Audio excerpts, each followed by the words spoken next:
Liu Qing, handa ka na ba?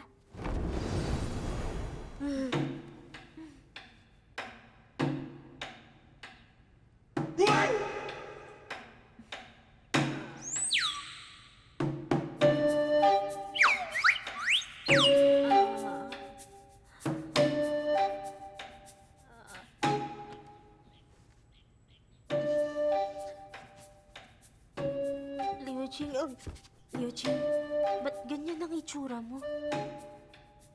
Bakit? Hindi ba magandang tignan? Hindi naman sa ganun.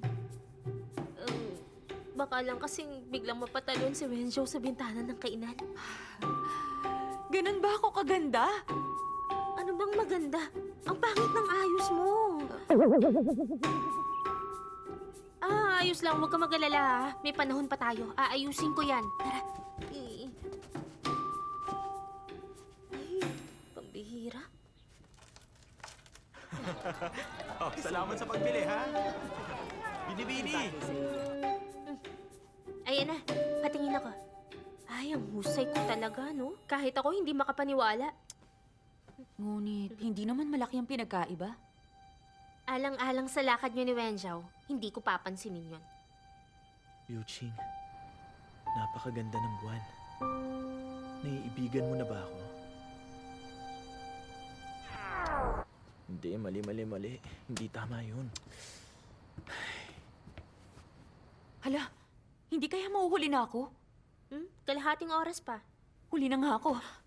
Huminahon ka nga lang. Dapat lang naman nahintayin ng lalaki ang babae. Bukod dun, unang pagkakataon pa lang naman to, kaya huwag ka Sino mabahala nagsabing masyado. dapat hintayin ng lalaki ang babae? Uy!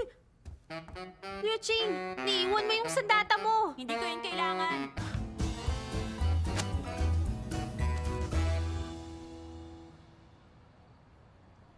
Anong ginagawa mo rito?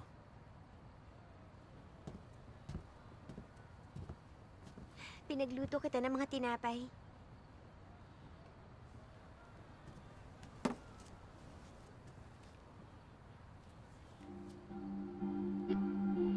Patawad, pinaghintay kita.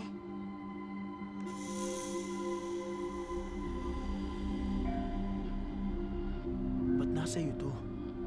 Kung tama nga ang hinala ko, kaya umiibig si Wenzhou kay Liu Qing dahil nakilala niya si Liu Qing nung bata pa lang siya. Ipakita mo sa kanya at magpanggap ng ikaw ang babaeng yun. Bakit naman? Ayoko nga. Hindi ako magpapanggap bilang siya. Nais mo bang ipagiganti ang iyong ama? Pag nakuha mo ang tiwala ni Wenzhou at ang tulong ng angkan ng Ye, matatalo mo sa Xian. Bukod pa ron, lahat ng pag-aari niyo nasa mga Ye. Sa wakas, nahanap na rin kita.